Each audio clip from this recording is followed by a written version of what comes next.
اور جہاں پر آگ لگی ہے لاس اینجلس میں، وہاں پر بھی پرو پیلسٹینین احتجاج ہوئے۔ آپ سے میرا یہ سوال ہے کہ وہ لوگ کیوں احتجاج کر رہے تھے؟ کیا انہوں نے غزہ پر حملے کے بعد سیلیبریشنز کی؟ وہ لوگ مذہب سے زیادہ انسانوں کو پریورٹی دیتے ہیں، اسی وجہ سے وہ آج اچھے معاشرے میں رہتے ہیں۔ اور دوسری سائڈ پر ہم ہیں کہ جن پر مسلمان ممالک کے اتحاد کا بھوت سوار ہے، وہ لوگ صرف اپنے لیے اور انسانیت کے لیے لڑتے ہیں۔ ابھی ریسنٹلی شام کا واقعہ ہوا، اس میں ترکی ریبل گروپس کو سپورٹ کر رہا تھا اور سعودی عرب بھی۔ اگر یہ کہا جائے کہ یہ دونوں کنٹریز ترکی اور سعودی عرب امریکہ کو سپورٹ کر رہے تھے، یعنی کہ انڈائریکٹلی اسرائیل کو مدد کر رہے تھے، آپ پھر کس منہ سے بات کرتے ہیں اتحاد کی؟ ہمیں اپنے حالات کا نہیں پتا۔ یہاں حکومت غریبوں کا قتل کرتی ہے، کیا ان حکمرانوں کے خلاف اٹھنا جہاد نہیں؟ یا صرف 3313 کلومیٹر دور غزہ میں لڑنا ہمارے لیے جہاد؟ معذرت کے ساتھ میجورٹی کو یہ بھی معلوم نہیں کہ پیلسٹائن کا اصل مسئلہ کیا ہے۔ حکومتوں کے اپنے مسائل ہوتے ہیں اور جذبہ جہاد ان کا جاگ جاتا ہے۔ ابھی کچھ دن پہلے سیز فائر کے بعد غزہ میں حماس سیلیبریشنز کر رہی تھی، اور یہاں تک لکھا جا رہا تھا کہ امریکہ کو جھک کر سیز فائر کرنا پڑا۔ حد ہو گئی ہے ویسے بے وقوفی کی کہ جب پہلی مرتبہ حماس نے 7 اکتوبر 2023 کو حملہ کیا تھا اسرائیل کے اوپر، اس وقت سے لے کر آج تک ابھی تک 46,000 مسلمان شہید ہو چکے ہیں غزہ میں، اور اسرائیل کے اس پوری جنگ کے اندر صرف 1700 لوگ مرے۔ ہماری بے وقوفی کی اور ہمارے سو کالڈ جہاد کی بھی حد ہو گئی ہے کہ 46,000 ہماری بہنیں، ہماری مائیں اور ہمارے بھائی، 46,000 یہ بہت بڑی تعداد ہے۔ اتنی تعداد میں ہمارے مسلمان بھائی بہنیں شہید ہو جائیں اور ہم پھر بھی سیز فائر پر سیلیبریشنز کریں اور اس کو امریکہ کی ناکامی قرار دیں۔ جو امریکہ میں آگ لگی ہے اس کو ہم اللہ کا عذاب کہہ دیں، جس میں صرف 27 لوگ مرے۔ کچھ خدا کا خوف کریں اور عقل سے کام لیں۔ پہلی بات یہ کہ حماس نے سب سے بڑا بلنڈر کیا اسرائیل کے اوپر اٹیک کر کے، کیونکہ دیکھیے نا، for example Kenya America per attack کرنے کا سوچی اور کینیا اس جنگ کو جیت جائے گا۔ کیا یہ بات عقل کے کسی حصے میں بیٹھتی ہے؟ نہیں نا۔ حماس اسرائیل پر حملہ کرے گا اور جیت جائے گا، یہ آپ نے کیسے سوچ لیا؟ جہاد میں صرف جوش کا ہونا ضروری نہیں بلکہ عقل کا استعمال کرنا بھی ضروری ہوتا ہے۔ پہلی بات یہ کہ آپ کی اپنی طاقت مکمل نہیں تھی، اور دوسری بات یہ کہ آپ نے ارد گرد کے مسلم کنٹریز کو اتحاد میں یا کانفیڈنس میں نہیں لیا تھا۔ اکثر مسلم ممالک کی آپس میں نہیں بنتی۔ اب آپ ہی فیصلہ کریں کہ ہم کہاں کھڑے ہیں۔ امریکہ پر اللہ کا عذاب ڈکلیئر کرنے والا سب سے پہلے اپنا گھر ہوتا ہے، اس کے بعد باقی دنیا۔ اب آپ ہی مجھے بتائیں کہ پاکستان پولیٹیکلی اور اکانومیکلی کتنا سٹیبل ہے، اور ہم بات کرتے ہیں کہ امریکہ کا 150 ارب ڈالرز کا نقصان ہو گیا۔ ارے بھائی، یہ امریکہ کے لیے کچھ بھی نہیں ہے۔ یہ ایسے سمجھیں کہ ان کا نقصان ہوا ہی نہیں۔ وہاں پر تو ایک دو بندے مل کر اس طرح کے کئی شہر آباد کر دیں، ان کے لیے یہ کوئی بڑی رقم نہیں ہے، سو خوش ہونے کی بات نہیں ہے۔ ایلان مسک کی آپ ابھی ویلتھ چیک کر لیں، آپ کے ہوش ٹھکانے آ جائیں۔ پاکستانی گورنمنٹ IMF سے صرف 1 ارب ڈالر کے لیے کئی چکر لگاتی ہے، اور سوچئے کہ 150 ارب ڈالر امریکہ کے لیے کچھ نہیں۔ اب آتے ہیں اللہ کے عذاب پر۔ کیا یہ امریکہ پر اللہ کا عذاب تھا؟ ہر چیز کا ایک قانون ہوتا ہے، سو اللہ کے عذاب کا قانون بالکل مختلف ہے۔ امریکہ میں جو آگ لگی اس میں نیک بدکار، امیر غریب، ہر کوئی اس آگ کی زد میں آیا، لیکن عذاب میں دوستو ایسا نہیں ہوتا۔ عذاب اللہ کی طرف سے ہوتا ہے، اور نیچرل ڈیزاسٹر ایک ڈیفرنٹ ایونٹ ہے۔ اب ظاہر ہے کہ اللہ پاک تو ناانصافی نہیں کر سکتا۔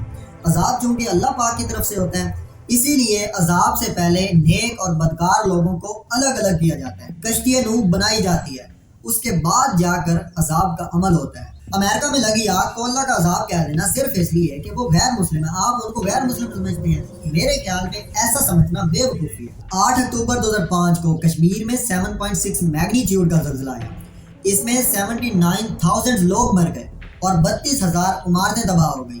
کیا یہ کشمیر پر اللہ کا عذاب تھا؟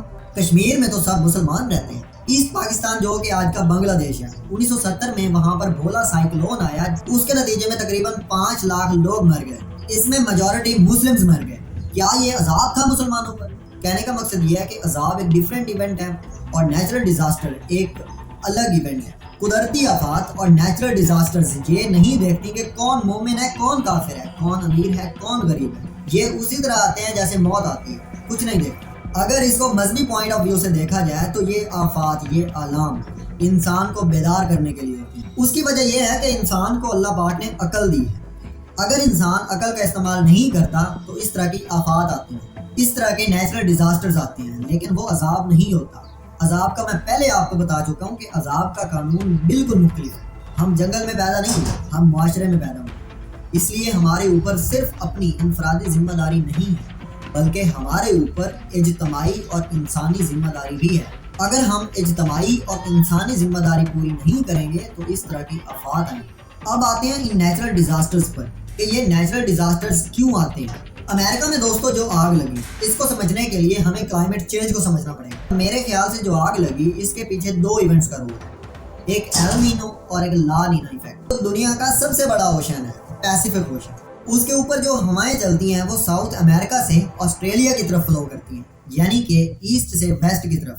اس کی وجہ یہ ہے کہ ہماری زمین کی روٹیشن ویسٹ سے ایسٹ کی طرف ہوتی ہے، اس لیے ٹریڈ ونڈز کا فلو اپوزٹ ڈائریکشن میں ہوتا ہے۔ اگر ان ٹریڈ ونڈز میں آلٹریشن آ جائے تو پوری دنیا کا کلائمیٹ پیٹرن ہی تبدیل ہو جاتا ہے۔ نارملی کیا ہوتا ہے کہ جو ٹریڈ ونڈز ہیں وہ گرم پانی کو آسٹریلیا کی طرف لے کر جاتی ہیں اور ساؤتھ امریکہ کی طرف سے نیچے سے سمندر کے نیچے سے پانی اوپر آتا ہے، اس کو ہم اپ ویلنگ بولتے ہیں۔ اس سے کیا ہوتا ہے عام حالات میں کہ ساؤتھ امریکہ کی طرف ٹھنڈا پانی رہتا ہے اور آسٹریلیا کی طرف گرم پانی چلا جاتا ہے۔ آسٹریلیا کے پاس سمندر میں ایویپوریشن زیادہ ہوتی ہے، ایویپوریشن کی وجہ سے وہاں پر آسٹریلیا میں بارشیں بھی زیادہ ہوتی ہیں۔ یہ تو ہے normal situation. El Nino effect میں کیا ہوتا ہے کہ ٹریڈ ونڈز کی سپیڈ بہت کم ہو جاتی ہے، آسٹریلیا میں اس کی وجہ سے بارشیں کم ہونے لگتی ہیں۔ اگر ایل نینو ایفیکٹ ہو تو اس کی وجہ سے ساؤتھ ایسٹ ایشیا اور آسٹریلیا میں وائلڈ فائرز کا خطرہ بڑھ جاتا ہے، کیونکہ وہاں پر بارشیں کم ہوتی ہیں اور گرم ہوائیں چلتی ہیں۔ ہم نے کئی بار آسٹریلیا میں وائلڈ فائرز دیکھی، وہ اسی وجہ سے ہوتی ہیں۔ آن دا ادر ہینڈ ساؤتھ امریکہ میں ایل نینو کا ایفیکٹ الٹا اثر ڈالتا ہے، مطلب کہ ساؤتھ امریکہ میں اس کی وجہ سے زیادہ بارشیں ہوتی ہیں اور فلڈز کا خطرہ بڑھ جاتا ہے۔ ایک ہوتا ہے لا نینا ایفیکٹ، وہ ایل نینو ایفیکٹ سے بالکل اپوزٹ ہے۔ آپ ایل نینو ایفیکٹ کو ایک طرف رکھ کر لا نینا ایفیکٹ کو سمجھ سکتے ہیں۔ میرے خیال میں ایل نینو اور لا نینا ایفیکٹ کا لاس اینجلس میں آگ کے پیچھے ایک بہت بڑا رول تھا۔ اس کے علاوہ بھی دوستوں بہت سے فیکٹرز ہیں، مثلاً کہ گلوبل وارمنگ ہو گیا، اس کی وجہ سے بھی کافی ویدر پیٹرن تبدیل ہوتے ہیں اور پوری زمین کا ٹیمپریچر زیادہ ہو رہا ہے۔ اگر گلوبل وارمنگ کی وجہ سے 1 ڈگری ٹیمپریچر بھی زیادہ ہوتا ہے تو ہم تو کہتے ہیں کہ 1 ڈگری ہی تو ہے، اس سے کیا ہونے والا ہے، مگر دوستوں اگر 1 ڈگری ٹیمپریچر بھی زیادہ ہو جائے تو بہت مسئلہ بنتا ہے کہ ایسے علاقے ہوتے ہیں وہاں پر اس کی وجہ سے اتنے شدید فلڈز آتے ہیں۔ آپ ریسنٹلی پاکستان میں دیکھ لیں کہ جو فلڈز آئے ہیں وہ اسی گلوبل وارمنگ کی وجہ سے آئے ہیں۔ گلوبل وارمنگ جب ہوتی ہے، اگر 1 ڈگری بھی زیادہ ہو، اس کی وجہ سے گلیشیئرز پگھلتے ہیں، سمندر کا لیول اپ ہوتا ہے، سمندر ایکسپینڈ کرتے ہیں، اس سے فلڈ آتے ہیں اور ایون سونامی بھی آ سکتے ہیں۔ گلوبل وارمنگ بھی دنیا پر بہت برا اثر ڈال رہا ہے۔ ہمیں اپنا انرجی سورس تبدیل کرنا ہوگا۔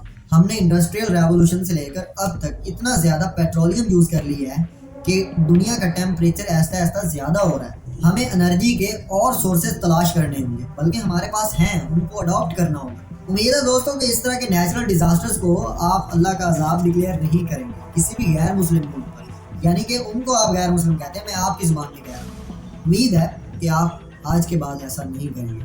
Thank you.